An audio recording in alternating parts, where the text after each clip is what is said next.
Dobro večer, poštovani gledalci, ja sam Vladimir Karalejić, a ovo su najvažnije vesti dana. Ponovo prijavljena bomba na letu Beograd-Moskva. Preteći mail stigao iz Ukrajine. Konvoj automobila napušta opkoljeni Mariupolj. Pogođen TV toranj na severu Ukrajine. Na dodeli BAFTA nagrada voditeljka poslala poruku Putinu. Stotine prodavnica sa robom izgorelo u požaru u Pakistanu. Srbija menja Rusiju na završnom turniru Davis Kupa.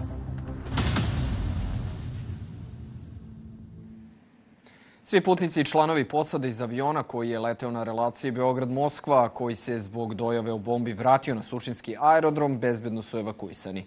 Provera aviona je završena i u njemu nije pronađeno ništa sumnjivo. Krizu je pratila Andrijana Glišić.